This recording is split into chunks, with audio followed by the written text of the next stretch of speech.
반갑습니다.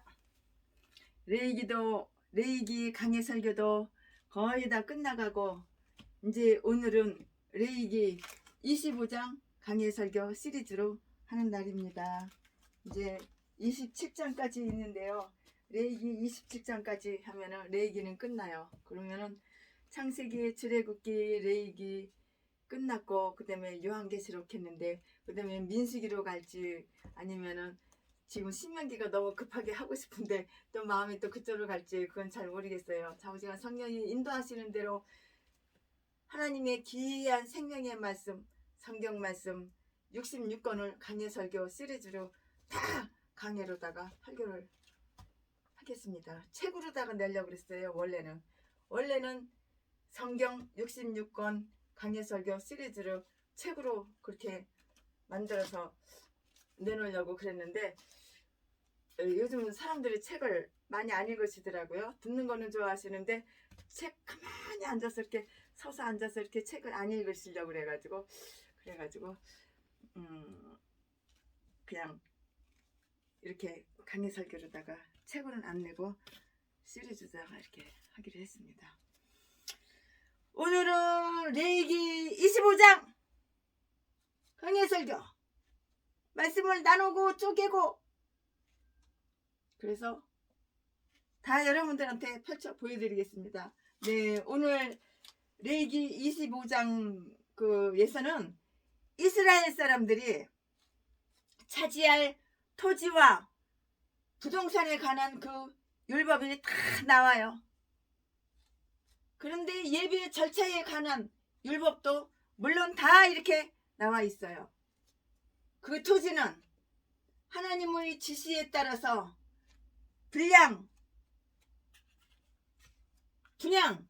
분양하든지 아니면 물려주도록 되어 있었던 그러한 땅이에요.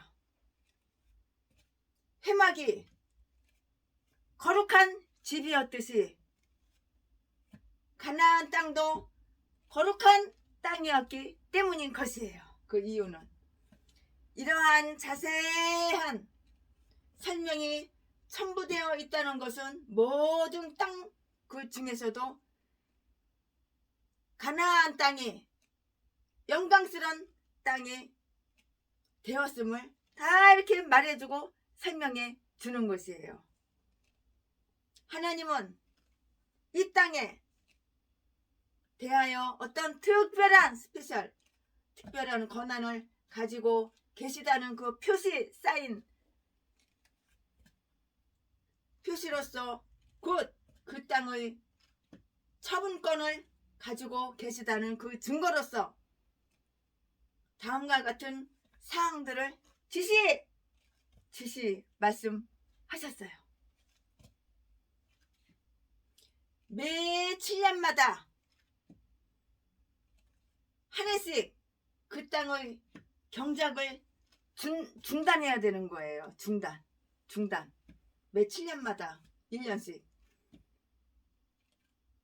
그러니까는 7년 동안은 열심히 밭에다가 땅에다가 물 심어서 경작을 하고 1년은 땅을 쉬게 만드는 거예요. 놀게 만드는 거예요. 그 해가 곧 안식년이 된다 이렇게 말씀하셨어요. 1절부터 7절까지 25장 레위기 25장 1절부터 레위기 25장 1절부터 17절까지 이렇게 함으로써 이스라엘 사람들이 하나님께 대한 신앙과 복종의 훌륭한 표본을 보여줄 것을 이렇게 기대하셨던 것이고요. 그들은 하나님이 자기들에게 특별한 권능과 자비를 더욱더 많이 이렇게 더욱더 베풀어 주시리라는 기대를 가질 수 있게 되었던 것인데요. 18절부터 22절까지 레위기 25장 오늘 말씀은 다 레위기 25장이에요. 레위기 25장 아닌 거 없어요. 절만 말씀드릴 거예요. 이제 장은 얘기 안 해요. 네, 매 50년마다 한 해씩 신년이 되리라고 이렇게 했는데요. 그 해는 못 갚은 빚과 저당권을 탕감해 주고요. 양도된 팔렸던 팔렸던 경작지는 그 땅을 팔아먹은 거, 그 양도된 팔렸던 경작지는 그 원 주인에게 돌려주는 해예요. 8절부터 17절까지. 그런데 여기에 구체적인 지시사항이 다 꼼꼼하게 이렇게 다 나타나 있어요. 경작지의 매매와 속전에 관하여는 23절부터 28절까지 있고요. 도성이나 시골에 있는 가옥들에 관하여 그리고 레이인들의 도성을 위한 한 조치도 다 이렇게 저렇게 나타나 있는데요.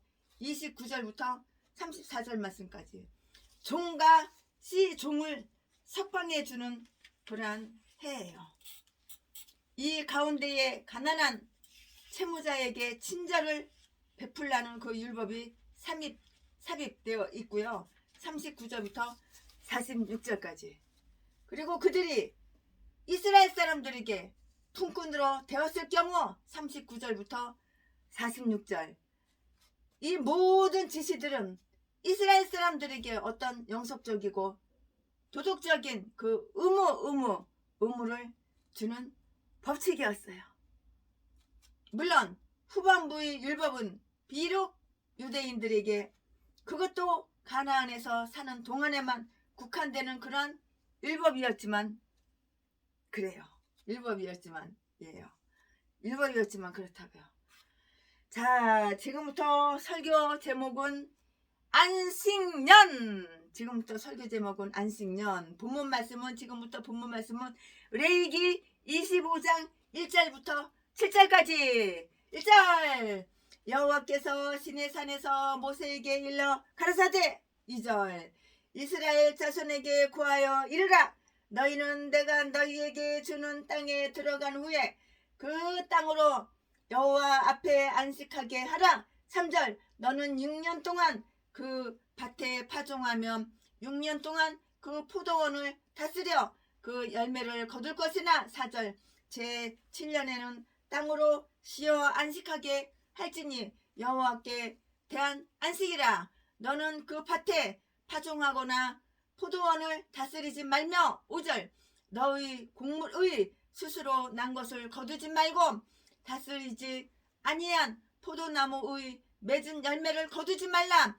이는 땅의 안식년이니라. 6절 안식년의 소출은 너희의 먹을 것이니 너와 내 남종과 내 여종과 내 품꾼과 너와 함께 거하는 객가. 7절 내 육축과 내 땅에 있는 들 짐승들이 다 그 소산으로 식물을 삼을지니라. 아멘. 네, 이 말씀 가지고 오늘은 강해할 거예요. 이 본문 말씀이에요. 모세의 율법은 안식일에 대하여 지대한 강조점을 두고 있어요.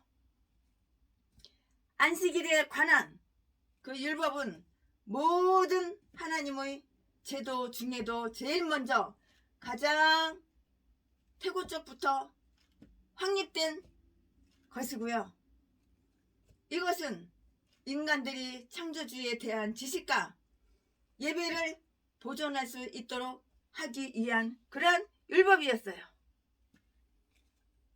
안식일 율법은 주례적인 안식일 준수를 통해서도 물론 이렇게 다 새롭게 되었어요.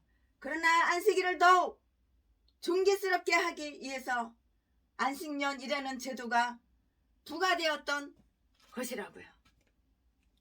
제7년에는 이 땅으로 쉬어 안식케 하라. 4절 말씀에 그렇게 기록이 되어 있죠.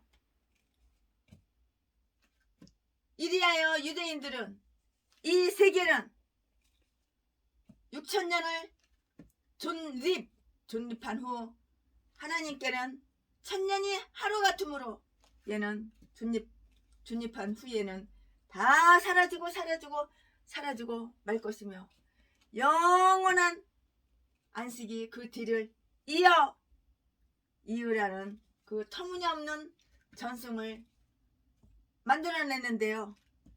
이 세계의 연약한 기초가 놓여진 그 시각과 날짜는 하나님만이 아시는 대권 큰 건세 대권이라고요.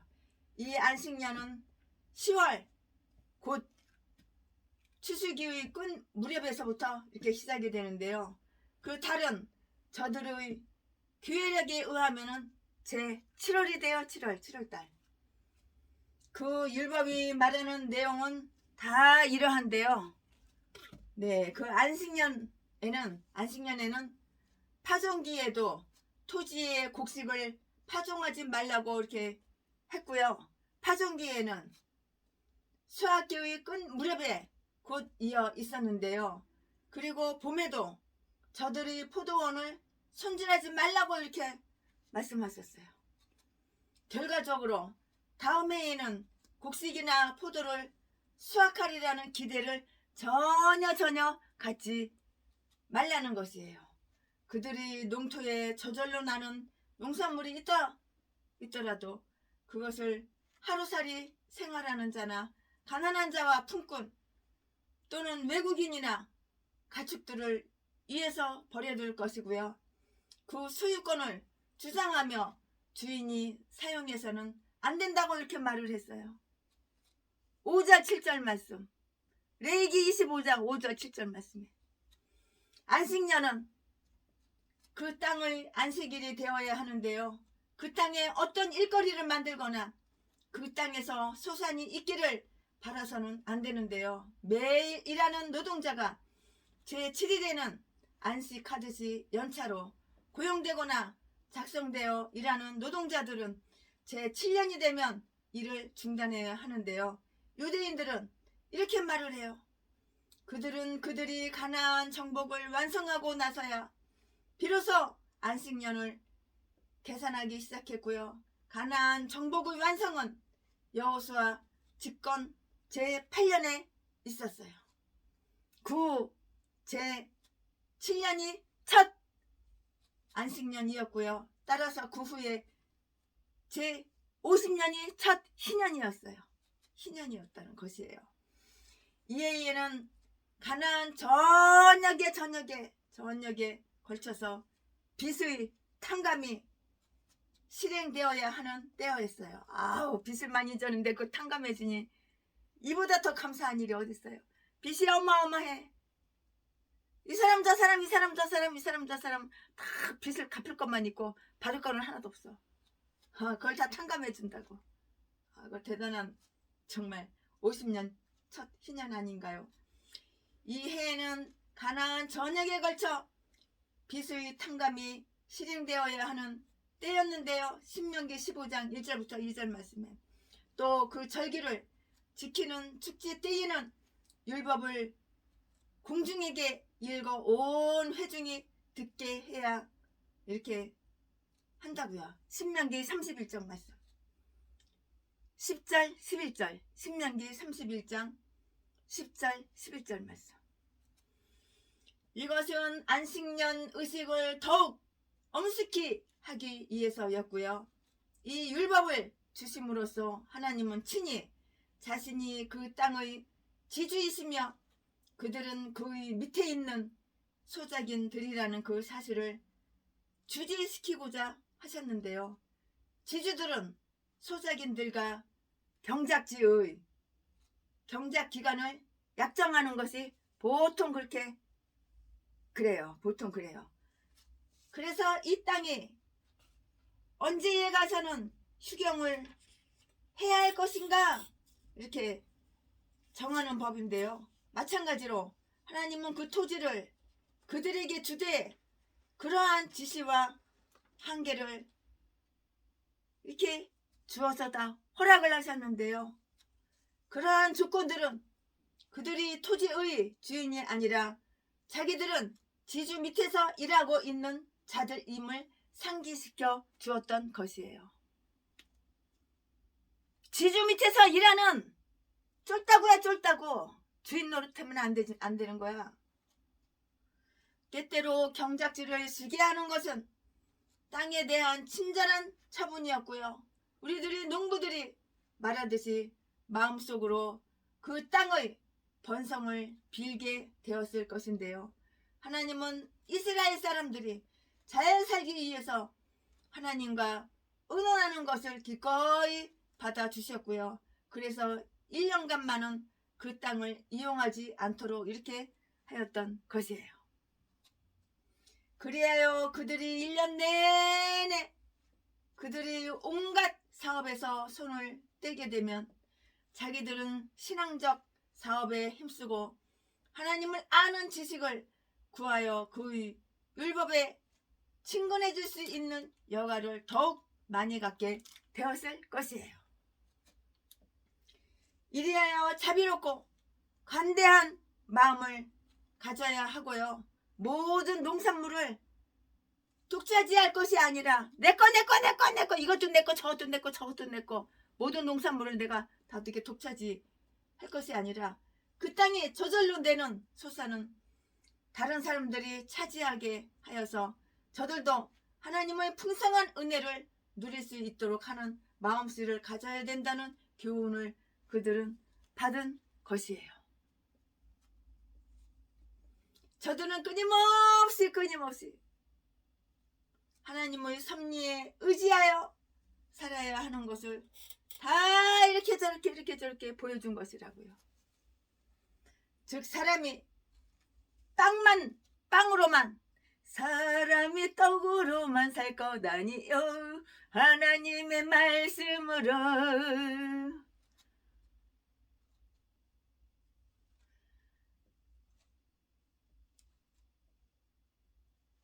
자기 자신의 수고에만 의지해서 먹고 사는 것이 아니라 하나님의 입에서 나오는 축복의 말씀에 의지해서 근심 걱정 없이 살아가야 한다는 것을 알게 되는 것이라고요. 사람의 떡으로만 사는 것이 아니야. 즉 사람이 빵만 먹고 살지 아니하듯이 인간은 자기 자신의 수고에만 의지하여 먹고 사는 것이 아니라 하나님의 입에서 나오는 축복의 말씀에 의지하여서 근심 걱정 없어! 근심 걱정 없이 살아가야 한다는 것을 알게 하는 것이에요. 마태복음 4장 4절 말씀. 마음속에 근심이 있어? 마음속에 걱정이 있어? 뼈가 말라 피가 말라. 하나님 뜻대로 살면은 마음에 근심 없어요. 마음에 걱정 없어요. 채순해봐요. 날마다 즐거워요. 날마다 행복해요. 날마다 대복 터져요. 대박. 마음은 얼마나 기쁘고 즐겁고 행복한지 몰라요. 주님의 은혜지요. 이것이 바로 다 주님의 은혜지요. 또 이스라엘 사람들은 지금처럼 자기 얼굴에 땀을 흘리지 않고도 온갖 즐거운 것을 먹을 수 있었던 낙원의 인간, 아담이 누렸던 안락한 생활을 연상했다고요. 노동과 수고는 죄와 더불어서 생겨나는 것이에요. 노동과 수고는 죄와 더불어서 생겨나는 것, 그거 당연하죠. 또 그들은 하나님의 축복조차도 별로 받지 못한 그런 씨 뿌릴 곳도 거둘 곳도 없는 가난한 자들이 어떻게 살아가야 하는 것도 이렇게 생각해 보라는 교훈을 다 이렇게 받았어요.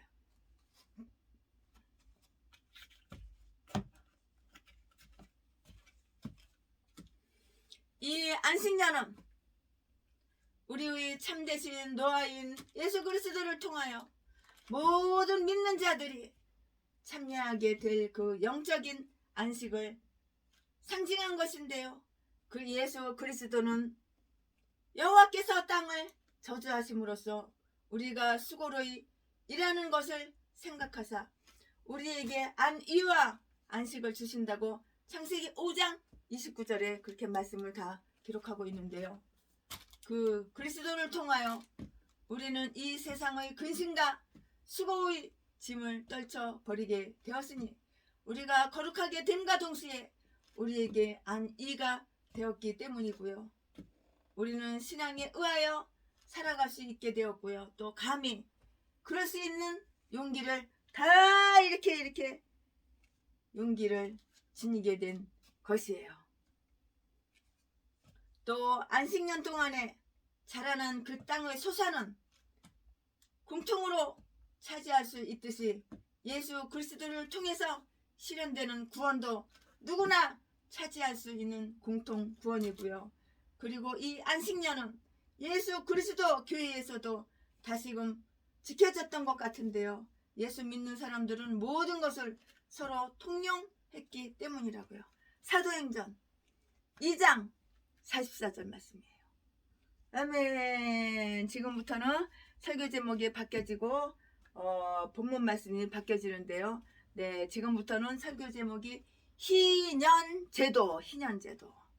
또 설교 말씀은 본문 말씀은 레위기 25장 8절부터 22절까지 1절부터 7절까지 지금 강의했는데 이제부터는 8절부터 22절까지 8절 너는 1년 안식년을 계수할지니 이는 7년이 7번인즉 안식년 7번 동안 곧 49년이라 9절 7월 10일은 숙제일이니 너는 나팔소리를 내되 전국에서 나팔을 크게 불지며 10절 제50년을 거룩하게 하여 전국 거민에게 자유를 공포하라.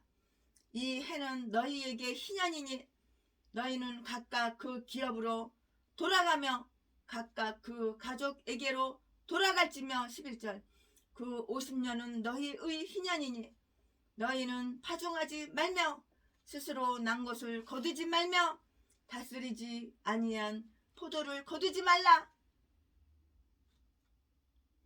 12절 12 이는 희년이니 너희에게 거룩함이니라. 너희가 밭의 소산을 먹으리라. 13절 이 희년에는 너희가 각기 기업으로 돌아갈지니라. 14절 내 이웃에게 팔든지 내 이웃의 손에서 사거든 너희는 서로 속이지 말라. 서로 속이지 말라고 이렇게 말씀하셨어요. 15절 희년 후의 연수를 따라서 너는 이웃에게 살 것이요 그도 그 열매를 얻을 연수를 따라서 팔 것인즉 16절 연수가 많으면 너는 그 값을 많게 하고 연수가 적으면 너는 그 값을 적게 할지니 곧 그가 그 열매의 다소를 따라서 내게 팔 것이라. 17절 너희는 서로 속이지 말고 너희의 하나님을 경외하라. 나는 너희 하나님 여호와니라. 18절 너희는 내 법도를 행하며 내 규례를 지켜 행하라. 그리하면 너희가 그 땅에 안전히 거할 것이라. 19절 땅은 그 산물을 내리니 너희가 배불리 먹고 너희 안전히 거하리라.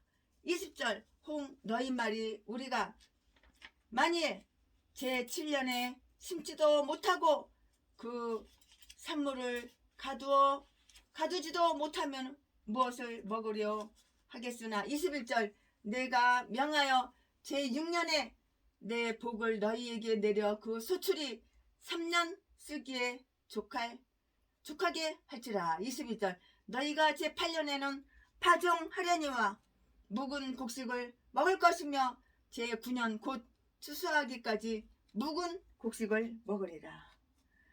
아멘. 네, 이 본문 말씀 가지고 또 이어서 강해 선교 줄줄줄줄줄 쭉쭉쭉쭉 하겠습니다.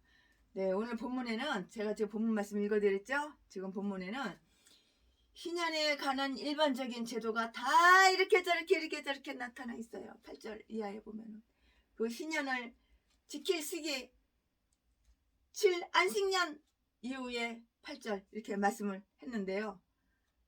학자들 간에는 49번째 해인지 아니면은 제 50번째 해인지에 대해서 대단히 논란이 많아요. 어떤 분은 49, 어떤 분은 50 희년제, 어떤 분은 49 희년제 이렇게 말씀을 하셔서 논란이 많은데요. 즉 7번째 안식년이라면은 제 49년이 되고요. 그들이 흔히 말하는 형식에 의하면은 49년을 제 50년이라고 이렇게 불러요. 내가 보기에도 최순애 목사가 보기에도 이것이 정말 맞는 것 같아요. 딱 맞는다 이렇게 생각이 들어요. 최순애 목사가 생각해도. 네. 의견들이 다른 의견들이 막 이렇게 사라진 이 의견 저 의견 저 의견 이 의견 의견을 많이 내놨는데 다른 의견들이 다 사라지는 거 보면 또 그런 것 같아요. 네. 6월절부터 오순절 기간을 7 안식일 기간으로 계산하듯이 또 제 50일이라고 하는데요. 그래서 오순절 제 50일 날이란 그 말이 이렇게 붙여졌어요. 그래서 이렇게 붙여진 거예요. 오순절. 한 희년에서 다음 희년까지의 기간을 7년 안식년으로 계산하여서 제 7 안식년을 제 50년째의 해라고 이렇게 부르는데요. 하나님께서 창조하신 그 시작 때부터 제 7일째 되는 날에 쉬신 것을 기념하여서 7번째 해와 날에는 그러한 영예가 주어지는 것이에요. 하나님의 말씀은 성경은 분명하게 정확하게 전해야 되는 거예요. 내 생각 다 빼버리고 내 생각 다 내려놓고 하나님께서 주시는 것으로. 강해 설교는 성경에서 시작해가지고 성경으로 끝나야지 거기다가 내 생각이 뭐 가미되거나 뭐 다른 쓸데없는 소리가 가미되면 그건 절대 안 되는 거예요. 내 경험담이나 그런 거 다 필요 없는 거예요. 말씀으로 시작해서 말씀으로 끝나고. 그 해는 어떤 식으로 선포하라고 했는가?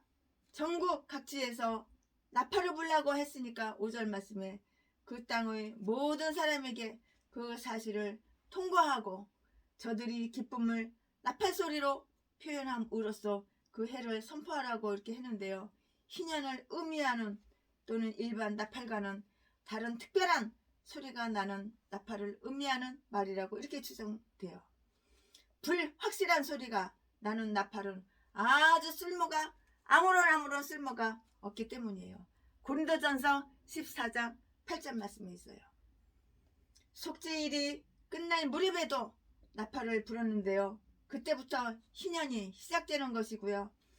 또 그것은 매우 타당한 처사였고요. 죄로 인해서 저들이 영원히 겸비하게 되고요. 치욕을 맛보고 나서야 즐겁고 기쁜 소리를 들을 수 있는 것인데요. 시편 51편 3편 말씀. 하나님과 화해한 후에야 자유가 선포되고요. 모든 참된 이 안에 참여하기 이하여는 필수적으로 죄가 다 필수적으로 죄가 다 제거되어야 한다고요. 로마서 5장 1절부터 2절 말씀에 다 기록이 되어 있어요. 로마서 5장 1절 2절을 참고하시기 바랍니다. 우리 주 예수께서 여호와의 그 은혜의 해를 전파하리라 고 이렇게 예언된 것은 희년을 선포하는 이 엄숙한 의식에서 연유된 것인데요. 이사야서 61장 2절 예수는 영원한 복음의 나팔소리가 드높이 울려 퍼지게 함으로써 희년을 선포하게 하라고 그의 사도들을 보내셨는데요. 그들은 모든 피조물에게 희년을 선포하는 사명을 받은 자들이고요. 마지막 날에도 그 나팔은 울릴 것이라고 이렇게 다 이렇게 예언되어 있다고요. 그 나팔 소리는 죽은 자들을 무덤의 속박을 박차고 일어나도록 할 것이고요. 우리에게는 우리의 소유물을 되찾게 해줄 수가 있는 것이에요. 이 해에 특별히 해야 할 일은 무엇인가요? 그 땅을 온전히 휴식해야 하고 이것은 매 안식년에 지켜야 할 일인데요. 11절 12절 말씀에 개인의 빚을 탕감해 줄 그뿐만이 아니고요. 모든 이스라엘 사람들은 자기들의 모든 재산과 자유를 법적으로 이렇게 되찾게 되는데요. 그런 재산과 자유는 지난 희년 이래로 남에게 여러 가지 사건으로 양도했었던 팔았던 것이고요. 이 세상에는 이스라엘 백성만큼 자기들이 재산과 자유 이것은 인간의 영광을 철저하게 이렇게 보장받고 있는 민족은 없고요. 저들이 하나님과 긴밀한 관계를 지키고 있는 한 무력으로 남의 재산이나 자유를 탈취해서도 안 되거니와 자기들의 재산이나 자유를 우매하게 포기해 버려서도 안 된다고 하는 실제적인 보호 조치가 다 내려진 거예요. 이렇게 보호 조치가 실제적으로 보호 조치가 다 이렇게 내려진 것이라고요. 하나님이 분배해 준 가나안 땅을 자기 못은 어느 누구도 희년이 지나도록 그 권리를 타인에게 절대로 이렇게 양도해 주어서는 그거는 안 되는 거예요. 양도해 주어서는 안 되는 것이라고요. 그 후에는 각자가 자기의 소유권을 되찾아야 하는데요.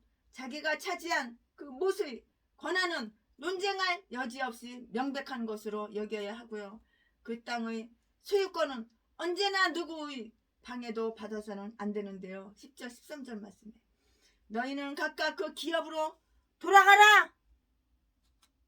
만일 누구든지 자기의 부동산 또 그 일부를 누구에게 팔았거나 저당 잡혔더라도 희년에 가서는 본인의 그 소유로 되돌아와야 하며 모든 채무는 일체 면제되어야 한다고 이렇게 말씀하셨어요.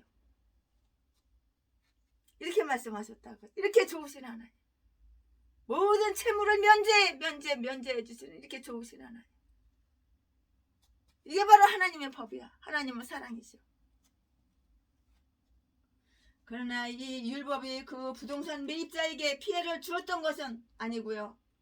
희년이 일정하게 정해져 있고요. 누구든지 그 해가 언제 돌아오는지를 잘 알고 있었기 때문에 모든 거래는 거기에다 다 맞춰요. 거기다 다 맞춰서 이루어질 수 있기 때문이라고요.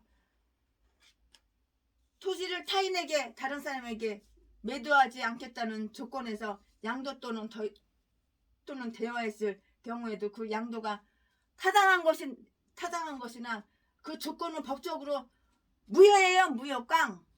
무효이고 사리에 맞지 않는 것으로도 여기고 마는데요. 법률가들은 이렇게 말을 한다고요. 즉 자유인에게 자기의 소유권을 양도할 수 있는 권한을 막는 것은 부당하다는 것이고요. 그러나 국왕이 타인에게 양도해 줄 수 없다는 조건을 붙여서 토지를 어떤 사람에게 하사하여 세습하도록 했을 경우에는 그 조건이 유효하다는 점에서 모든 법률가들이 또한 다 같이 이렇게 동의를 이렇게 표현한다고요. 하나님은 이스라엘 백성이 차지하고 있는 그 땅은 하나님 자신의 것이요 그들은 그 땅의 소작인 일뿐이라는 것을 그들에게 알리시고자 하셨는데요. 그러므로 하나님은 그들이 그 땅을 팔아버릴 권한을 소유하고 있지 않다는 단서를 붙이신 것이고요. 또 희년이 돌아오는 그 기간 동안에만 그렇게 할 수 있으나 희년이 지나도록 계속 양도할 수 있는 권한은 없다고 이렇게 분명하게 말씀하셨어요. 이렇게 말씀하셨다고요. 이것을 보아서 다음과 같은 것을 우리는 추정을 할 수가 있어요. 설교가 조금 어려운가요? 이 법을 알아야 되는 거예요. 이 법을. 부동산을 양도하고 매수하고 매도하고 7년 지나면은 이 법을 알아야 되는 거예요. 하나님의 법을 알아야 되는 거예요. 그들이 족보가 주의 깊게 보존되어야 하는데요. 그런 것은 우리 주님의 족보를 밝혀주는 데에도 유용했었고요. 지파들 간의 구별이 잘 보존되어야 하고요. 어떤 사람이 다른 지파 속한 그 사람의 토지를 매입했더라도 희년에 가서는 도로 돌려주어야 하고요. 그때에는 소유권이 환원되어야 하기 때문인 것이에요. 지금 우리 이거 지금 사는 이 세대하고는 완전히 법이 다르죠? 많이 다르죠? 법이? 이때는 구약성 레위기 이 시대하고 지금하고는 완전히 많이 다르죠. 그래서 어느 누구도 가옥에 가옥을 전토에 전토를 더하여 이사해서 5장 8절에 지나친 부자가 될 수는 없었는데요. 오히려 누구도 자기의 소유지를 확장시키려 하기보다는 지금 가지고 있는 토지를 잘 경작하는 데에 전념해야 했던 것이에요. 최순애 목사는 아우 막 전쟁이 일어난다고 보니까는 뭐 전쟁이 막 곧 일어날 것 같아. 그래가지고 대한민국에 이제 어디 피난 갈 데가 없어. 그래가지고 지도를 펴놓고 이렇게 저렇게 보니까는 여주라는 데가 있어요. 여주, 경기도 여주. 거기 아주 산이 있어요. 거기는 집도 몇 개 없고 제가 산 땅은 집도 몇 개 없어요. 거기다가 3만평 땅을 갖다가 사가지고 거기는 수도도 없고 지하수도 없고 아무것도 없어요. 우물을 팠어. 우물을. 펌프를 우물을 팠어. 지하수를 팠어. 그래가지고 전쟁이라면 무조건 우리 성도님들 우리 지인들 그쪽으로 모시고 가려고. 어디라고 주소는 안 가르쳐드려요. 비밀이에요. 하지만 최순애하고 늘 함께하는 분들은 주소 다 알아요. 거기다가 가건물을 지어놨어요. 한 3,000명 들어가는 가건물을 지어놨어요. 거기서 예배드리고 제가 거기서 전자오르간 치고 그러는데 공개는 절대 안 해요. 물론 동영상도 안 찍어요. 동영상 찍은 것도 다 그냥 삭제해버리고 또 업로드 안 해요. 하지만은 최순애 가족들, 최순애 친척들, 최순애 지인들, 가까운 친척들, 믿을 수 있는 오랫동안 수십 년 동안 함께했던 분들은 다 알아요. 같이 함께 가서 예배드리고 기도하고 청소도 하고 가면 밤나무도 많아요. 민들레도 엄청 많아요. 그리고 각종 한약 재료가 많아요. 꼭 가고 싶은 분은 비밀을 지켜줄 수 있는 공개를 안 하니까 그런 분들은 모시고 갈 수도 있어요. 그들이 족보가 주의 깊게 보존되어야 하는데요. 그런 것은 우리 주님의 족보를 밝혀주는 데에도 유용했었고요. 거기는 단호박이 참 잘 돼요. 단호박 씨만 갖다가 심어놨다면 단호박이 그냥 어마어마해. 그거 갖다 우리 집사님이 갖다가 파시는지 잡수시는지 단호박이 뭐 엄마 트럭으로 몇 트럭 나오는데 어떻게 하는지 저는 몰라요. 그냥 나는 단호박 한 개 있으면은 한 달은 먹고 살아. 그들이 족보가 주의 깊게 보존되어야 하고요. 그런 것은 우리 주님의 족보를 밝혀주는 데에도 유용했었다고요. 지파들 간의 구별이 보존되어야 하는데요. 어떤 사람이 다른 지파에 속한 사람의 토지를 매입했더라도 신년에 가서는 도로 돌려주어야 하고요. 그때에는 소유권이 환원되어야 하기 때문이라고요. 다 환원해야 환원되어야 하기 때문이에요. 환원되어야 된다고. 그래서 어느 누구도 가옥에 가옥을 전토에 전토를 더하여 이사에서 5장 8절 말씀에 지나친 부자는 될 수가 없었던 거예요. 오히려 누구도 자기의 소유지를 확장시키려 하기보다는 지금 가지고 있는 그 토지를 잘 경작하는 데에 전념해야 했던 것이라고요. 로마 제국의 지혜는 아무도 500에이커 이상의 땅을 소유할 수 없다고 규정한 것이었다고 하는 그 추론이 가끔씩 보면은 이렇게 나와요. 가끔씩 그런 추론이 나와요. 지금도 나와요. 어느 집안도 침체되거나 패망하거나 영원히 재산을 몰수당하는 그런 일이 있어서는 이거는 안 되죠. 이것은 하나님께서 그 백성의 영예를 지속하고자 특별히 취한 보호책인데요. 그 보호책은 그 민족 일반이 지니고 있는 그 축복된 땅은 모든 각 집안이 각각 차지하고 있는 그 몫을 그들이 영원한 유산으로 보존케 해줌으로써 이미 차지하고 있는 자에게서 결코 빼앗아갈 수 없는 요한복음 16장 22절 말씀에 더 좋은 못을 상징해 주고 있기도 해요. 다 그렇게 있기도 한다고요. 모든 사람은 태어나면서부터, 모든 사람들은 다 태어나면서부터, 엄마 뱃속에서 태어나면서부터 자유를 지니고 있는데, 그 자유를 빼앗거나 어쩔 수 없이 빼앗겼더라도 희년에는 역시 되돌려 다 이렇게 되돌려 줘야 되는 거예요. 원상복귀 되돌려 줘야 되는 거예요. 너희도 각각 그 가족에게로 돌아갈지니라 라고 했는데요. 10절 말씀에 남의 집에 팔려가면 자기 집으로 보아서는 이방인처럼 되는 것이고요. 그러나 이 대속죄의 해에는 그들도 자기 집으로 돌아가게 되는데요. 이것은 예수 그리스도로 말미암아 죄와 사탄의 종살이에서 노연하는 우리의 해방과 하나님의 자녀가 누리는 영광스러운 그 자유를 되찾는 그 자유의 복구를 다 이렇게 상징해 주는 것이라고요. 이렇게 상징해 주는 것이라고요. 로마서 8장 21절에 로마서 8장 21절에 어떤 사람들은 예수 그리스도께서 죽으신 것은 바로 이 희년이었으며 그 희년을 마지막으로 지켜진 것이라고 이렇게 주장하는 선배 목사님들도 이렇게 간혹 보면은 계시더라고요. 말씀을 토론하다 보면은, 말씀을 나누다 보면은, 말씀에 깊이 들어가서 이거 레이기 깊이 들어가서 말씀 나누다 보면은 그렇게 말씀하시는 우리 선배 목사님들도 계시더라고요. 그렇게 주장하시는 분도 계시더라고요. 그러나 사실이야 어떠하든 간에 우리는 우리를 자유케 하시사 우리가 참으로 자유케 된 것은 바로 하나님의 아들 덕분이라는 것을 확신해요. 이것은 확신한다고요.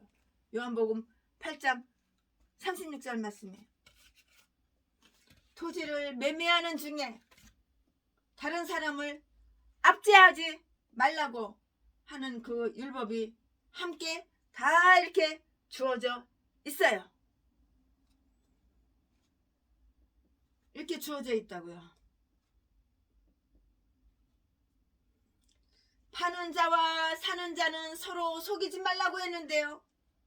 14절부터 17절 말씀에 간단하게 말하면 희년에는 반드시 반환해야 된다는 것을 생각하면서 사는 자와 사오는 자와 파는 자, 팔아먹는 사람, 사는 자와 파는 자는 서로 그 토지의 정당한 가격을 서로 주고받아야 한다는 것이고요. 땅의 연차 가격이 명백하게 확정되어 있고요. 희년 때까지 얼마만한 기간이 남아 있는지를 알아서 매매해야 하고요.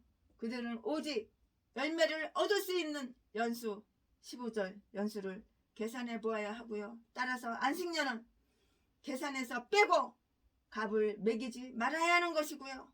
그러므로 희년이 가까우면 가까울수록 땅값이 쌌을 것이라는 것을 우리는 쉽게 이렇게 파악할 수 있는 일이에요.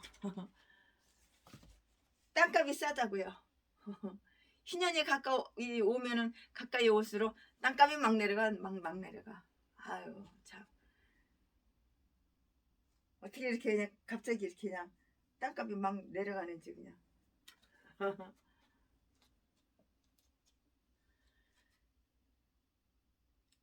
연수가 적으면 그 값을 적게 할 것이니라 16절 말씀에 그렇게 기록되어 있는데요. 그러나 우리는 이 세상의 종말이 다가옴에 따라서 이 세상의 온갖 사물은 그만큼 값이 떨어져야 한다는 것을 깨닫기란 사실상 쉬운 일이 아님을 우리는 알 수가 있어요. 사실상 이게 쉬운 일은 아니에요. 이걸 우리는 이렇게 알 수가 있어요. 때는 짧으면 시편 89편 47절 말씀에 이 세상의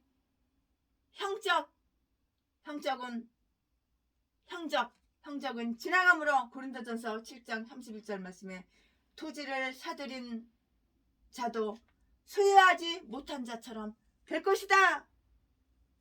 참, 어떻게 이렇게 되나요? 참. 사람들은 집이 낡으면 멀지 않아서 무너질 것이므로 값을 별로 높게 치지 않으려고 하는데요.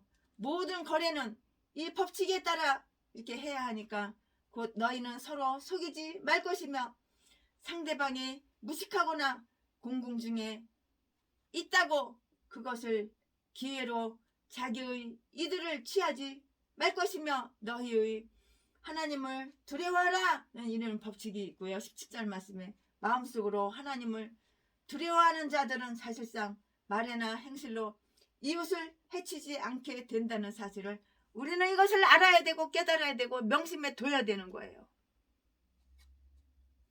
분수를 넘어서 형제를 해쳐! 형제에게 피해를 줘. 형제를 해쳐. 자기 분수도 모르고 분수를 넘어서 형제를 해치는 자는 사람이 아니라 하나님 자신이 그를 원한을 갚아주는 복수자가 되시기 때문이에요.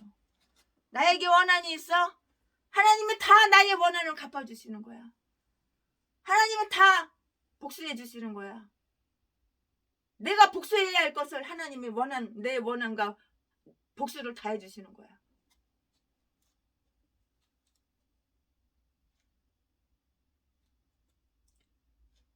분수를 넘어서 형제를 내친 자는 사람이 아니라 하나님 자신이 그들의 원한을 갚아주는 복수자가 되시기 때문인데요. 데살로니가전서 4장 6절 말씀에 느헤미야서 5장 15절 말씀, 이 말은 아마 바로 이 율법을 말해주는 것일 것이고요. 거기에 보면 느헤미야는 하나님을 두려워함으로 자기의 그 헌화에 있는 자를 압제하지 않는다는 것을 이게 교훈으로서 우리에게 다 이렇게 자세하게 상세하게 다 들려주고 있어요. 또한 희년을 지키는 것이 저들에게 손해를 가져오는 것이 아니에요. 희년을 지키면 내가 손해를 본다. 저 사람 손해보고 내가 손해보고 우리가 손해본다. 이건 아니라고요. 오히려 더 큰 이득을 주리라는 것을 확신시키고 있어요. 손해보는 게 아니라 오히려 큰 이득이 온다고요. 다음과 같은 것이 약속되어 있는데요. 그들이 안전하리라고 이렇게 했어요. 너희는 땅에서 안전히 거하리라. 18절 그리고 19절에서 반복되는데요. 이 말은 외적인 안정과 내적인 안정 그리고 영적인 신념을 모두 의미해 주는데요. 그러므로 그들은 화를 당하지 않을 뿐만이 아니라 악의 공포로부터도 안전하게 되는 것이고요. 그들이 부유해지리라고 이렇게 말을 하는데요. 너희는 배불리 먹으리라. 19절 우리가 의무를 다하면 하나님께로부터 오는 그 위안을 즐거이 누릴 수 있다는 것을 우리는 이걸 알고 우리는 명심해야 되는 거예요. 이럴 때 우리는 즐겁게 누릴 수가 있는 거예요. 한 번 사는 인생 즐겁게 삽시다. 한 번 사는 인생 즐겁게 살자고요. 사람을 보면 세상을 볼 때 만족함이 없었네. 나의 하나님 그분을 볼 때 나는 만족하겠네. 저기 빛나는 태양을 보르 저기 서 있는 산을 보아르 천지 지으신 우리 여호와 나를 사랑하시니 나의 하나님 한 분만으로 나는 만족하겠네. 동남풍을 불어라 서북풍을 불어라 가시밭에 백합화 예수 향기 날리니 할렐루야 아멘. 가시밭에 백합화 예수 향기 날리니 할렐루야 아멘. 할렐루야 아멘. 그들이 파종하거나 수확하지 아니한 해에도 양식이 모자라지 않으리라고 했는데요. 내가 제6년의 복을 내려서 그 소출이 3년 쓰게 족하게 하리라. 21절 말씀에 이것은 분명히 하나의 기적적인 일이에요. 보통 때는 한 해 소산이 다음에 한 해에 쓰기에 족할 뿐인데 제 6년의 소산은 제 9년까지도 쓸 수 있으리라고 이렇게 했기 때문이에요. 그때가 뭐 냉장고가 있어 뭐가 있어 어떻게 그걸 다 곡식을 갖다가 6년 쓰기나 어떻게 이렇게 저장해 놨을까.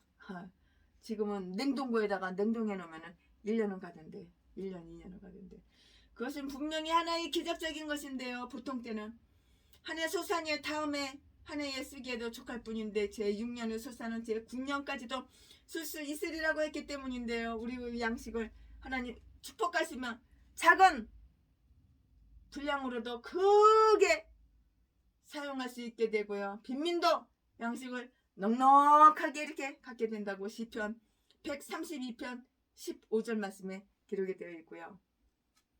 제6일에는 이틀분의 분량이 내렸던 만나를 영원히 기념하는 그러한 일이 되는 것이에요. 모든 시대의 하나님의 모든 백성은 하나님만을 하나님 한 분만을 딱 하나님 한 분만을 의지하여 의무를 다하고 모든 염려를 그에게 맡겨 버리라는 격려를 해 주려는 것인데요. 신앙과 또 복종에서 우러나온 자기 부정은 결코 손해를 주는 것이 아무것도 없어요. 부동산 환원법에 대해서 지금부터는 설교 제목을 부동산 환원법, 설교 제목이 지금부터는 바뀌어요. 지금부터 설교 제목은 부동산 환원법. 그리고 본문 말씀은 레위기 25장 23절부터 38절까지 23절 본문 말씀과 설교 제목이 바뀌어요. 이제는 23절 토지를 영영히 팔지 말 것은 토지는 다 내꺼 토지는 다 내 것임이라. 너희는 나그네요 우고하는 자로서 나와 함께 있느니라. 24절 너희 기업의 온 땅에서 그 토지 물이기를 허락할지니. 25절 만일 너희 형제가 가난하여 그 기업 얼마를 팔았으면 그 근족이 와서 동족의 판 것을 물을 것이요.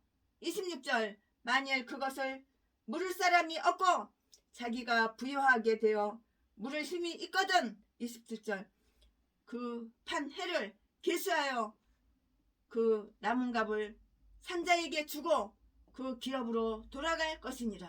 28절 그러나 자기가 무릇 힘이 없으면 그 판 것이 희년이 이르기까지 산자의 손에 있다가 희년을 힘이 없으면 그 판 것이 희년이 이르기까지 산자의 손에 있다가 희년에 미쳐 돌아올지니 그가 곧 그 기업으로 돌아갈 것이니라. 29절 성벽 있는 성에 미쳐 돌아올지니 그가 곧 그 기업으로 돌아갈 것이니라. 29절 성벽 있는 성내의 가옥을 팔았으면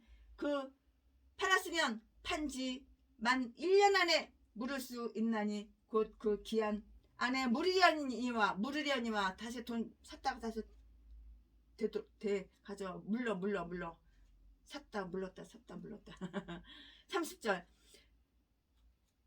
주년 내에 물이지 못하면 그 성내 가옥은 산자의 소유로 확정되어 대대로 영원히 그에게 속하고 희년에라도 돌려보내지 아니할 것이니라. 31절 그러나 성벽이 돌리지 아니한 촌낙의 가옥은 나라의 전토 일례로 물려주기도 할 것이요 희년에 돌려보내기도 할 것이니라. 32절 레위 족속의 성읍 곧 그 기업의 성읍의 가옥은 레위 사람의 언제든지 물을 수 있으나. 33절 레위 사람이 만일 물이지 아니하면 그 기업된 성읍의 가옥은 희년에 돌려보낼지니 대저 레이 사람의 성읍의 가옥은 이스라엘 자손 중에서 얻은 가업이 됨이니라. 34절 말씀.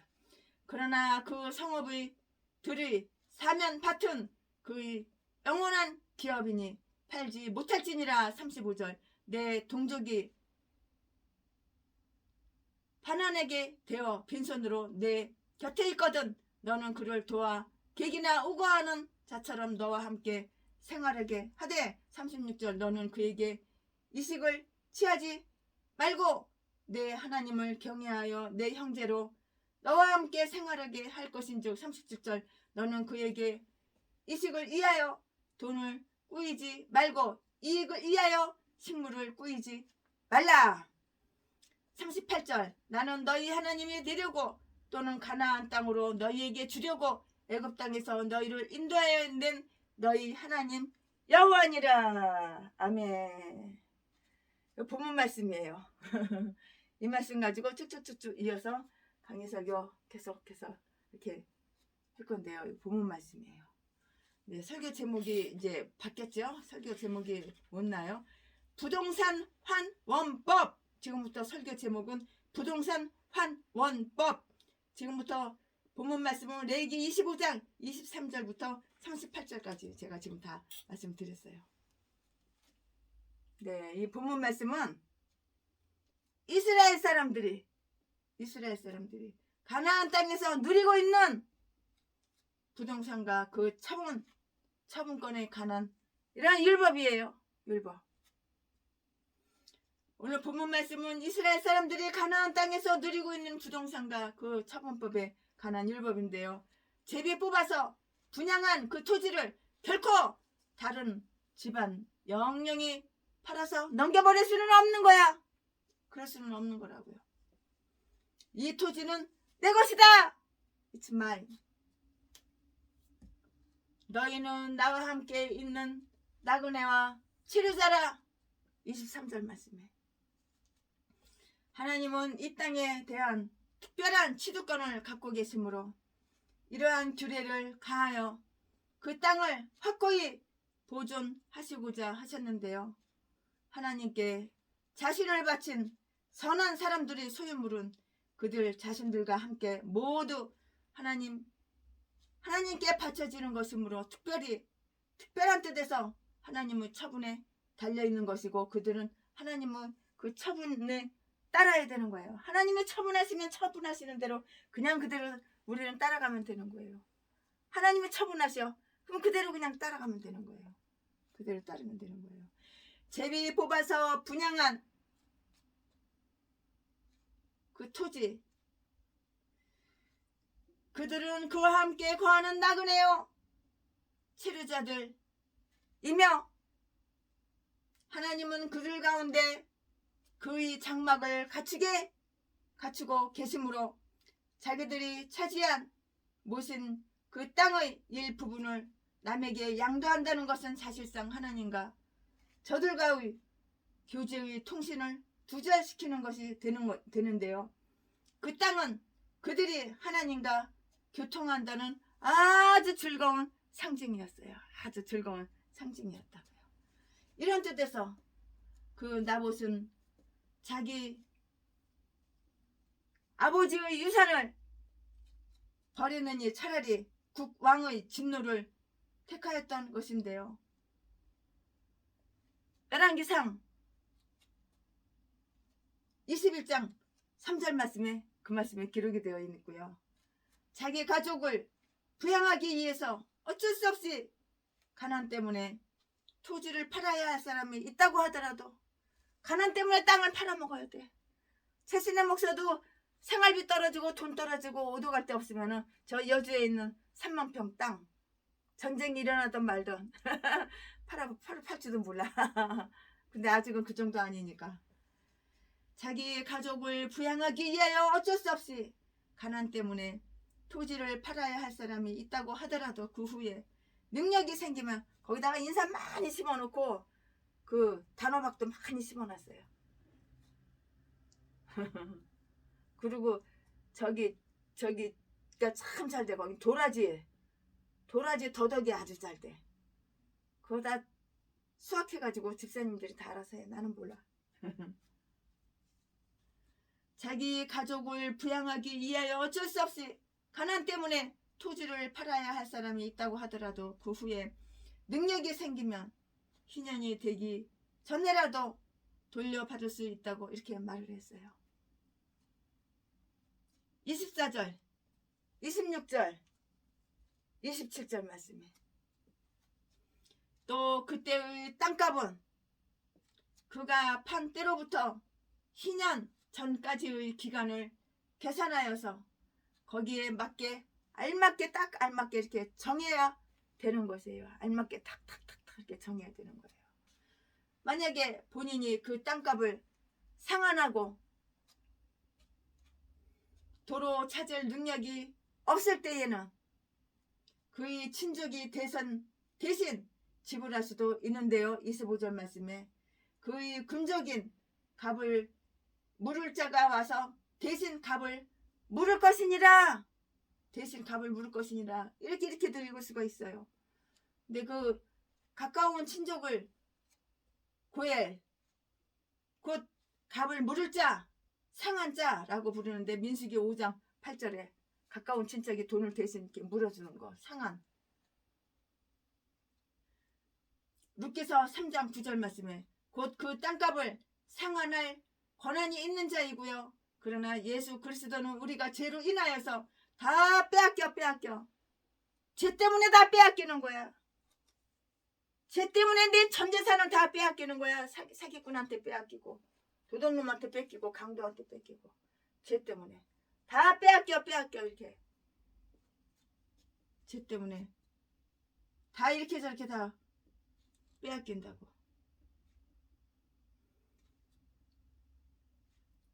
하나님은 이 땅에 대한 특별한 취득권을 갖고 계시므로 이러한 규제를 가하고 그 땅을 확고하게 보존하시고자 하셨는데 하나님께 자신이 바친 선한 사람들의 소유물은 그들 자신과 함께 모두 하나님께 바쳐지는 것이므로 특별한 뜻에서 하나님의 그 처분에 달려있는 것이고 그들은 하나님의 처분을 따라야 하는 것이에요. 그들은 그와 함께 거하는 나그네요 체류자들이며 하나님은 그들과 함께 그의 장막을 갖추고 계시므로 자기들이 차지한 모신 그 땅의 일부분을 남에게 양도한다는 것은 사실상 하나님과 저들과의 교제의 통신을 두절시키는 것이 딱 두절 잘라버려. 통신을 두절시키는 것이 되고요. 그 땅은 그들 하나님과 교통한다는 그 즐거운 그 상상이 있고요. 그런 뜻에서 나봇은 자기 아버지의 유산을 버리느니 차라리 국왕의 진노를 택하였다고 이렇게 말하는 사람도 있어요.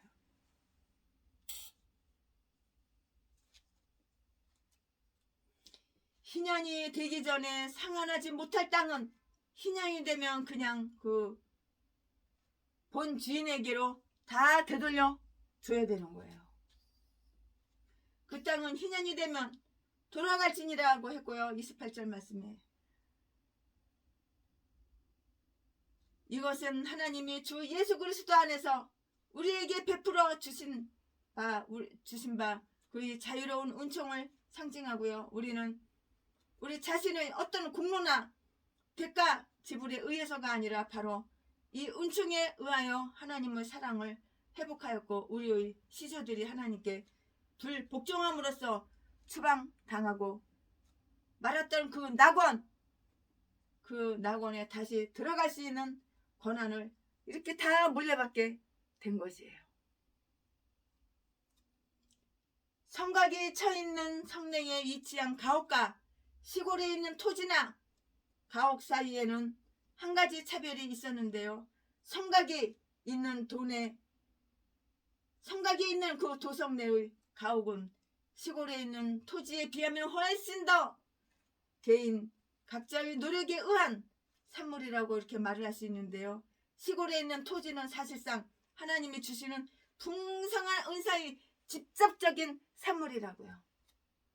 그러므로 도성 내에 있는 그 집을 팔았을 때에는 관지 1년 내에는 언제든지 상환할 수 있으나 그 기간이 지나면 영원히 매입자가 소유할 것이고요. 희년이 되어도 원 주인에게 되돌려 주지 아니했다고요. 29절 30절 말씀에 이러한 조치가 있음으로 해서 그 외국인이나 외국 사람들이나 개종자들에게도 개종자 종교를 개종해 개종자들도 이스라엘인들과 같이 정죄할 수 있는 기회와 용기를 가졌던 것이고요.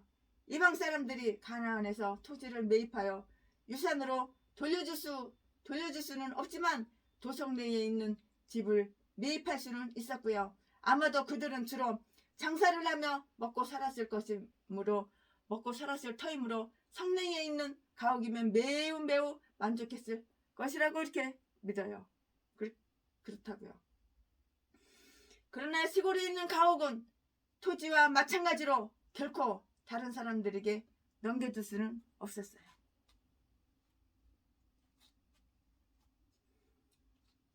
이러한 제 법칙에 예의를 두어서 레위인들은 입장을 유리하게 해주는 그러한 조항이 있는데요. 레위 사람들이 거주하는 상업 내의 가옥들은 언제든지 상한될 수가 있고요. 때가 되어도 상한되지 못했으면 희년에는 돌려주어야 한다고 이렇게 말씀했어요. 32절 33절 말씀에 레위 사람들은 그들이 차지한 그 성읍과 그 외곽지대 외에는 다른 부동산을 가지고 있지 않았고요. 그래서 하나님은 레위인들을 특별히 보호하고 계신다는 그 사실을 그들에게 보여주시고자 하셨기 때문이고요. 또한 레위인들이 가난해지거나 주거지를 잃어버리고 쫓겨나는 일이 없도록 하는 것은 이스라엘 민족 공동의 관심사였어요. 왜 쫓겨나면 어디 가서 살아? 땅 다시 돌려줘. 집 건물 다 돌려줘. 그러면은 가족은 어디 가서 살아?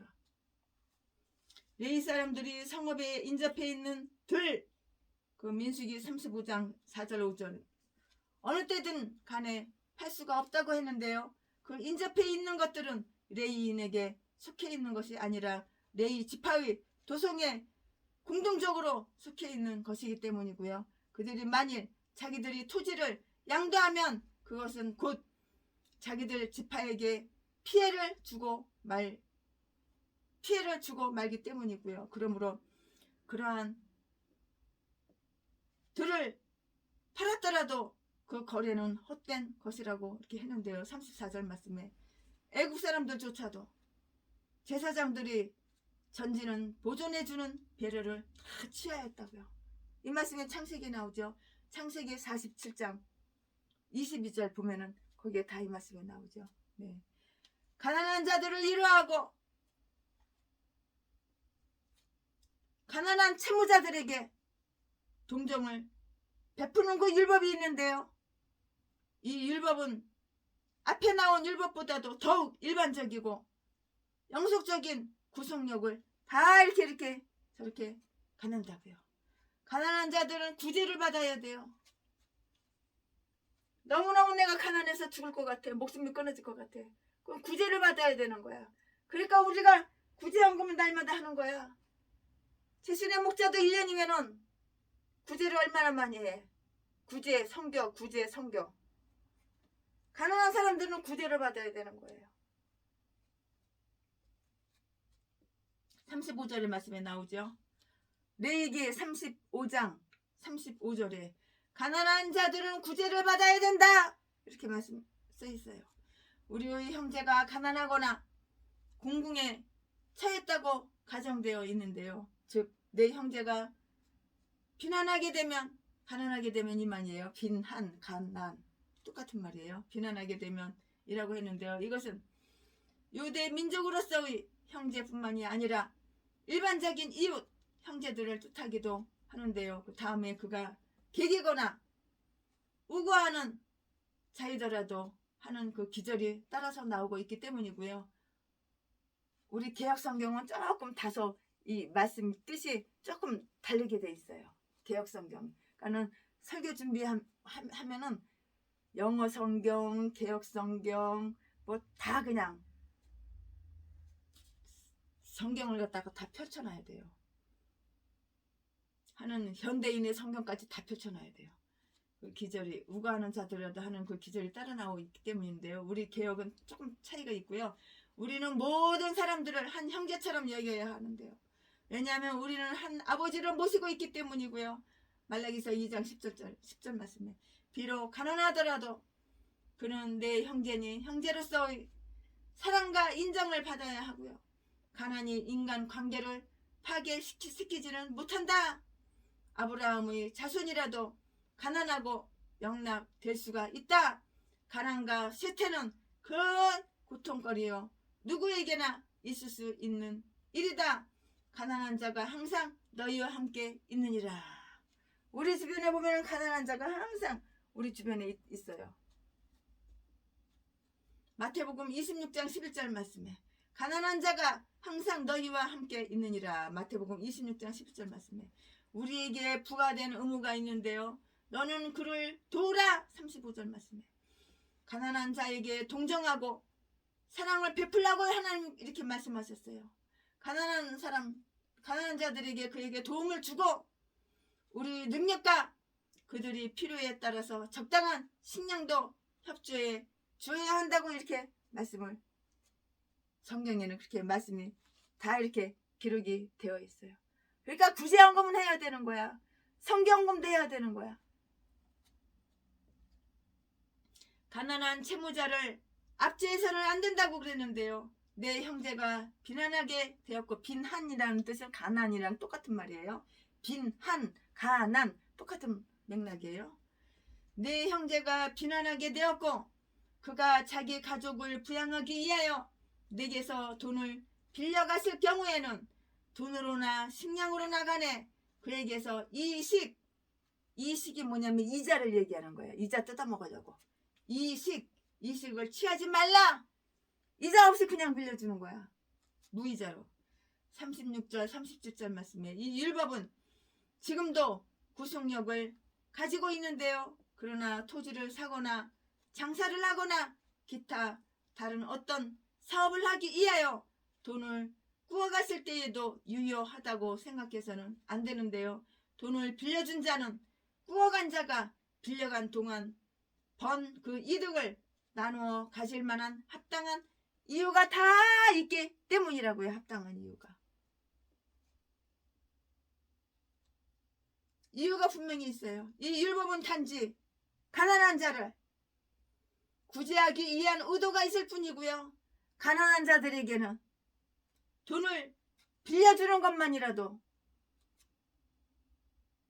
빌려주는 것만도 그냥 주는 것처럼 큰 자선이 되는 수가 종종 보면 있어요. 가난한 자를 착취하지 말라고 한 근거를 한번 살펴볼까요? 가난한 사람을 착취하면 안 되는 거예요. 속여가지고 사기쳐가지고 가난한 자를 더 가난하게 만들고 돈을 뺏어오고 식량을 뺏어오고 양식을 뺏어오고 그건 절대 안 되는 거라고. 하나님은 가난한 자들을 돌보시는 후견인이시다. 내 하나님을 두려워하라. 내 하나님을 두려워하라. 하나님 무서워서 어떻게 가난한 사람 돈을 뺏어? 어떻게 가난한 사람 속여가지고 가난한 사람을 사기쳐서 뺏어오냐고. 내 하나님을 두려워하라.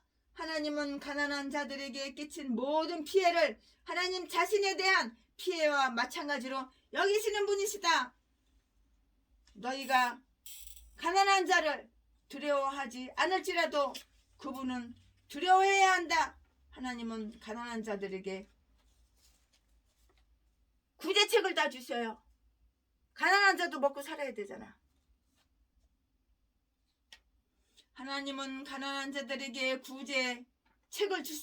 구제책을 주시사 그들이 너와 함께 살도록 하시며 여러 가지 방법으로 그들이 내게 도움이 될 수 있게 하시는데요. 부자들은 가난한 자들이 손이 없으면 못 살듯이 가난한 자들은 부자들이 돈주머니가 없으면 못 사는 거예요. 가난한 사람들은 부자들이 돈주머니가 필요한 것이에요. 십계명의 서두에 나온 바로 그 논지가 이 계율은 포고하는 데에 사용되고 있다고요. 즉 나는 너희를 애굽 땅에서 인도하여 낸 너희 하나님 여호와니라. 38절 말씀에 하나님의 자비를 받은 자들은 남에게도 자비를 베풀어야 한다는 것을 우리는 알아야 되고 명심해야 되는 것이라고요. 하나님은 우리에게 은총을 베푸셨다면 우리도 우리 형제들에게 가혹하게 해서는 절대로 안 되는 거예요. 어떻게 형제가 형제를 가혹하게 합니까? 그건 절대 안 되는 거예요.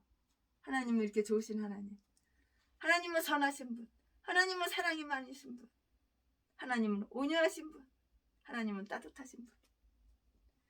아멘. 지금부터 설교 제목은 바뀝니다. 지금부터 설교 제목은 형제를 압제하지 말라.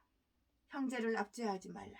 지금부터 설교 제목은 지금부터 본문 말씀은 레위기 25장 39절부터 55절까지. 39절. 내 동족이 비난하게 되어 내게 몸이 팔리거든 너는 그를 종으로 부리지 말고. 40절. 품꾼이나 우고하는 자같이 너와 함께 있게 하여 희년까지 너를 섬기게 하라. 40절. 그때에는 그가 그 자녀가 함께 내게서 떠나 그 본족에게로 돌아가서 조상의 기업을 회복하리라. 42절. 그들은 내가 애굽 땅에서 인도하여 낸 바 나의 품꾼인즉 종으로 팔리지 말 것이라. 43절. 너는 그를 엄하게 부리지 말고 너희 하나님을 경외하라. 44절. 너희 종은 남녀를 물어나고 너희 사면 이방인 중에서 취할지니 남녀 종은 이런 자 중에서 살 것이며. 45절.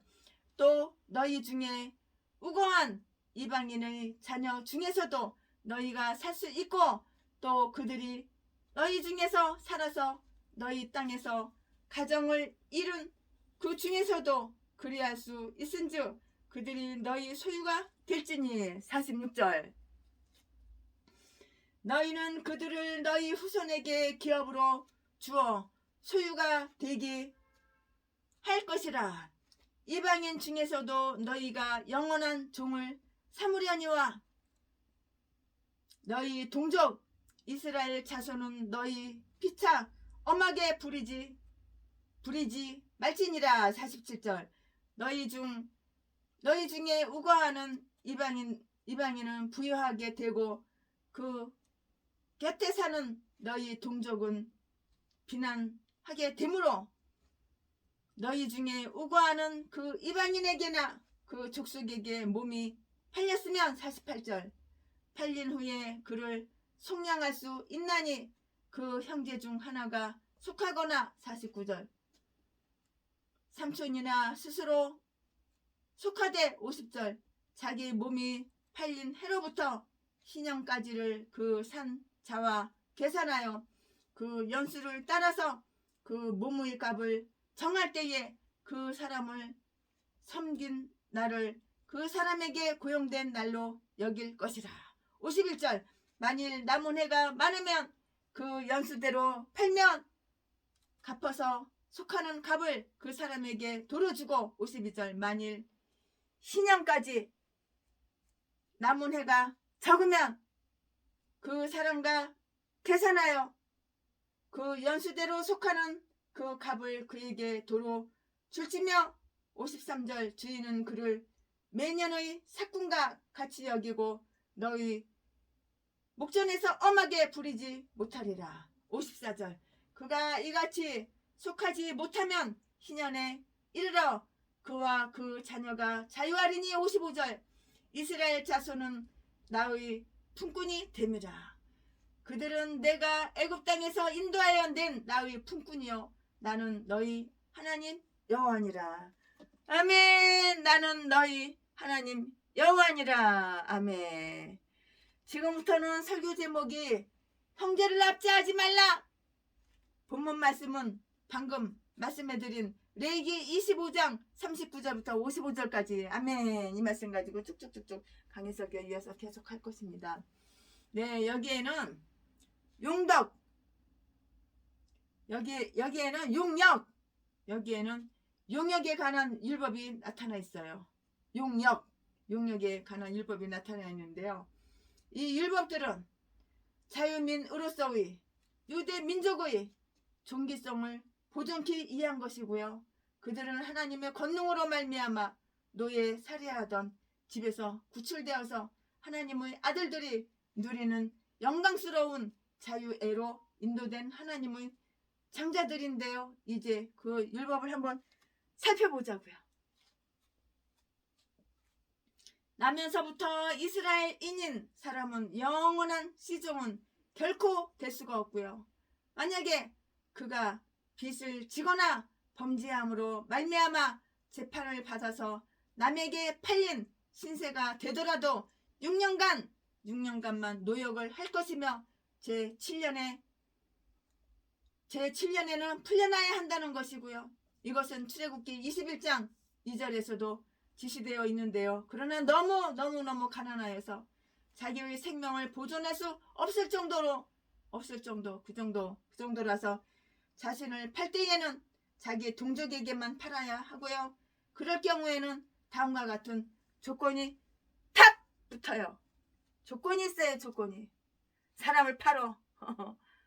근데 동족에게 팔아야 돼. 아무한테나 팔면 안 돼. 너무너무 가난해서 사람을 팔어.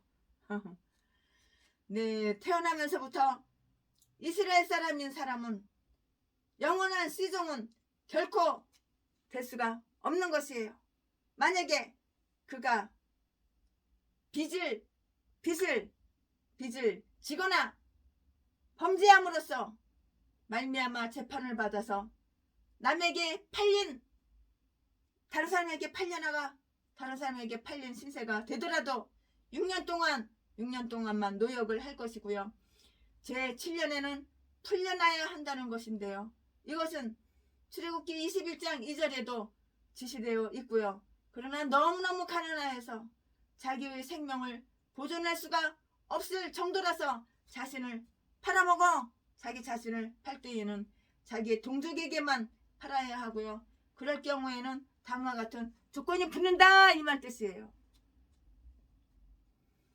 그를 하나님의 종으로 생각하여 함부로 불해서는 안 되는 거예요. 종이라고 함부로 해서는 안 되는 거예요.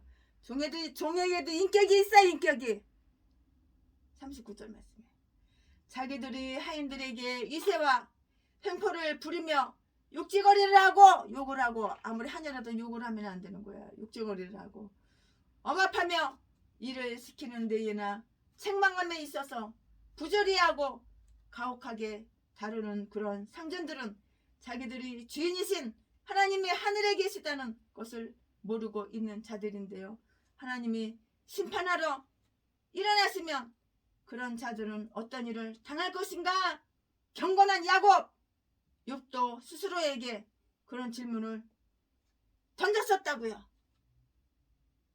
욥기서 31장 13절 14절 말씀에 신년에는 그가 본적에게 돌아가리라고 이렇게 말을 했는데요. 41절에 이것은 그리스도 안에서 나타나신 하나님의 은총으로 말미암아 우리가 죄와 사탄의 종살이에서 해방되는 것을 다 이렇게 저렇게 상징해요. 예수 그리스도의 진리가 우리를 자유케 하신다고요. 요한복음 9장 32절. 예수 그리스도의 진리가 우리를 여러분을 자유케 하신다고. 요한복음 9장 32절 말씀에 다 기록이 되어 있어요.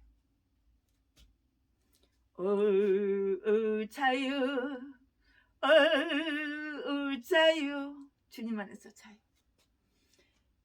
유대의 저작자들이 말에 의하면은 희년을 알리는 나팔 소리가 울리기 열흘 전에 미리 그 나팔 소리와 함께 노역에서 해방될 자들은 잔치를 베풀어서 자기들이 머리에 화환을 둘러 저들이 큰 기쁨을 표명했다고 이렇게 말을 해요. 그래서 그 나팔 소리를 즐거운 소리라고 이렇게 불렀는데요. 시편 89편 15절 말씀에 마찬가지로 우리도 예수 그리스도께서 베풀어 주신 자유를 즐거워해야만 한다고요. 이스라엘 사람들은 그들 주위에 살고 있는 이방 민족이나 그들과 함께 체류하고 있던 외국인들, 그러나 그들이 가나안 입주 때에 저 붓은 칠 민족은 제외하고요.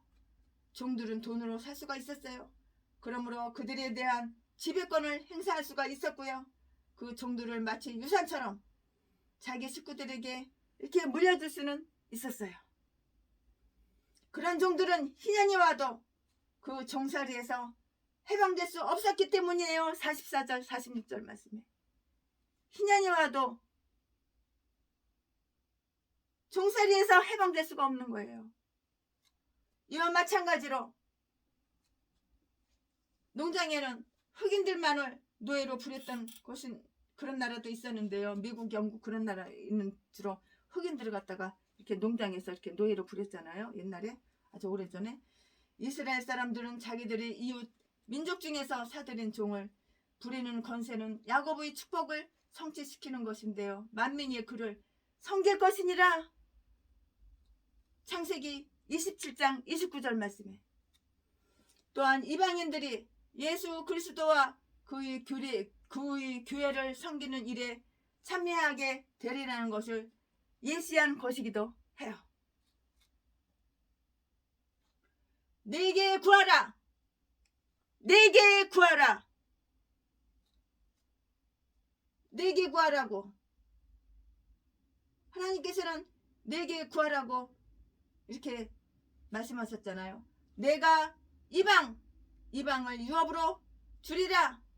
또한 외국인들은 서서 너희 양떼를 칠 것이요 이방 사람은 너희 동료와 호동원지기가 될 것이니라. 뭐 이렇게 약속도 있었는데요.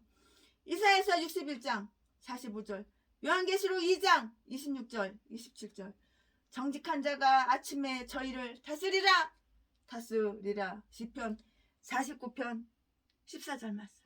정직한 자가 다스리는 거예요. 정직한 자가. 아가리만 벌리면 사기치고 속이고 이런 것들은 다스리면 안 되는 거야. 개목사 똥개목사 쓰레기 똥개들처럼. 정직한 자가 다스리는 거야. 정직한 자가. 이것은 진정한 이스라엘인들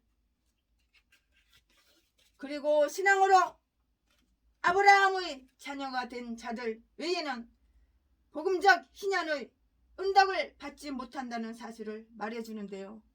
계속해서 이방인으로 남아있는 자들은 지금도 역시 종과 다름이 없기 때문이에요. 이것은 예수 그리스도를 믿지 아니하는 유대인 자신들에게도 그대로 해당되는 것임을 주시해 보시기 바랍니다. 예루살렘 거민들이 예수 그리스도를 배척하자 그들은 그의 자녀들과 더불어서 종노릇하고 있는 자들이라고 이렇게 기록이 되어 있어요. 갈라디아서 4장 25절에 그렇게 기록이 되어 있어요. 그들이 자기들이 종을 가혹하게 다루어서는 안 된다는 금지한 금령은 없었어요. 그러나 유대인 학자들은 이런 말을 하고 있다는 사실을 기억해 두자고요. 즉 사람이란 누구나 자기의 하인들에게 동정심을 가져야 하며 그들이 멍에를 무겁게 하지 말아야 한다고. 이것이 곧 자비의 속성이요 지혜의 도이다 라는 것이에요. 네 눈구멍이 볼 때 이 사람이 약해 보여? 연약해 보여? 고아 출신이야? 남편도 없고 자식도 없고 고아 출신이야? 돈은 엄청 많어? 그러니까 독약을 몰래 야금야금 먹여가지고 사람 죽이고 죽자마자 죽기 며칠 전에 중환자실에서 헐떡거릴 때 인감 싹 다 뽑아가지고 건물 7채 다 네 이름으로 다 등기해 놓고 재산 전 재산 뽑아가고 39차례 개피데스 패가지고 재산이나 짝 빨아쳐먹고 이딴 게 목사야. 이딴 게 다 이딴 거밖에 없어. 내가 2,000명 4,000명 목사들 다 만나봐도 이딴 것들밖에 없어. 악마 악질 도둑놈 강도 새끼 이런 거밖에 없어. 그 싸가리만 벌리면은 선한 척 의로운 척 쇼 연기는 더럽게도 잘해. 또한 이스라엘 사람들이 자기들 중에서 체류하고 있는 부유한 개종자들에게 자신을 종으로 팔았을 경우에는 역시 이스라엘 사람들에게 팔려갔을 때와 마찬가지의 혜택을 받도록 그 어느 모르는 보다 정중한 대우를 받도록 각별히 대우하지 않으면 안 되는 것이라고요. 그럴 경우 그 이스라엘인은 종이 아니라 한 품꾼으로서 일해야 하고요. 그 목전에서 엄하게 부려서는 50절 말씀에 안 된다고 이렇게 말을 했어요. 종도 인격이 있는 거야. 인격이. 고아 출신 채순에도 인격이 있는 거야. 인격이. 돈이나 빨아 처먹으려고 재산이나 뜯어 처먹으려고 온갖 사악한 짓 다 하고 내가 때린 거는 생각이 안 난대. 기억이 안 난대.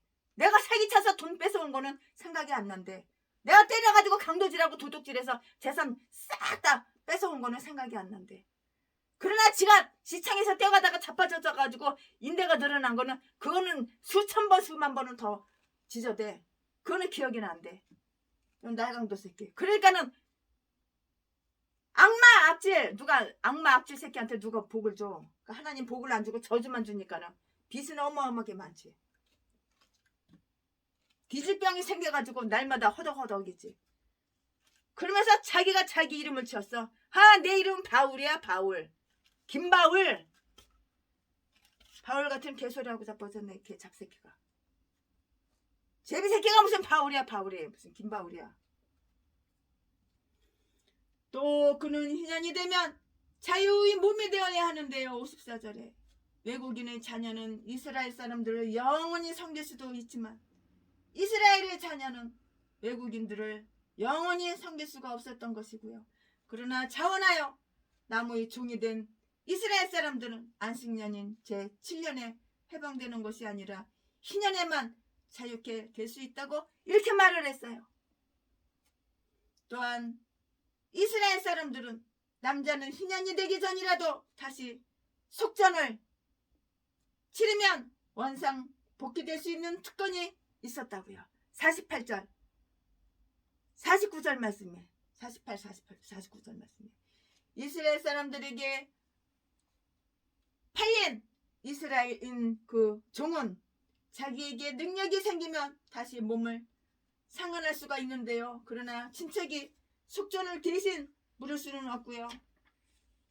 그러나 그가 외국인한테 팔렸을 때에도 그의 친족이라도 그의 몸값을 대신 물을 권리가 있고요. 의무가 있고요. 만일 그들이 그런 능력이 없으면 이스라엘 백성은 공금을 들여서라도 그의 몸값을 대신 지불하고요.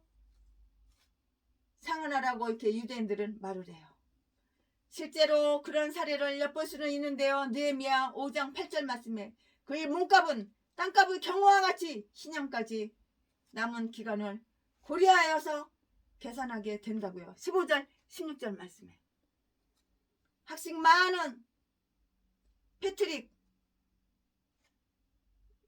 우리 삼배 목사님 그 형제들이 한 사람이 그를 속하거나 몸값을 대신 지불하거나 라는 그 지시 48절의 복음적인 의미를 주시하면서 유대인 랍비 한 분의 말을 인용했는데요. 즉 그 랍비의 말에 의하면 이 구속사 속전 대불자 대신 돈을 지불하는 자 대불자는 메시아 곧 다윗의 아들이라는 것이고요. 저들은 이 메시아가 저들을 포로에서 구출하여 그들이 본향으로 다시 돌려보내줄 구속자가 될 것이라고 이렇게 기대를 했어요. 희망이 있어요. 이런 희망이 있고 이렇게 기대를 했어요.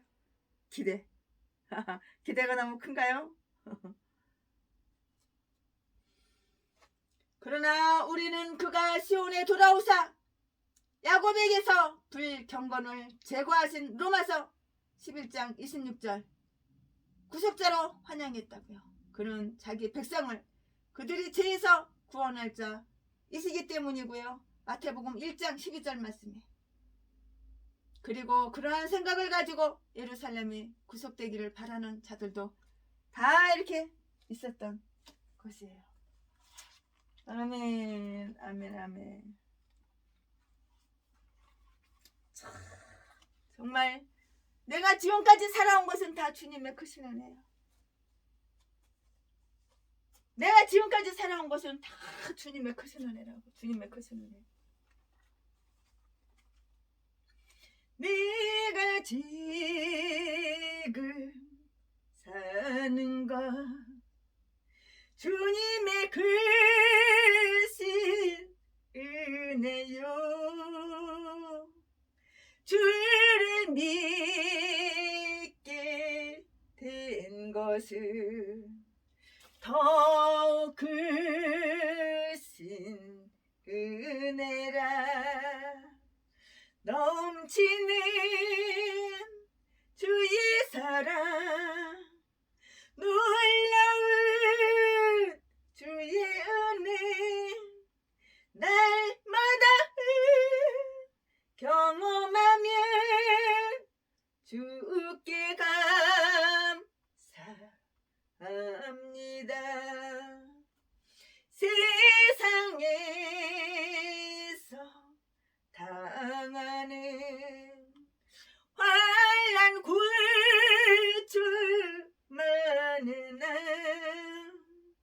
이길 힘을 주시니 더 크신 은혜라. 답답할 때 기도로 쓰러질 때 손길을 어루만져 주시니 주여 감사합니다. 하늘에는 영광이 우리에겐 기쁨이 날로 더해 가는 것 더 크신 은혜라. 쌓여진 사랑도 감당할 게 없어서 몸과 마음 드립니다. 진정 감사합니다. 진정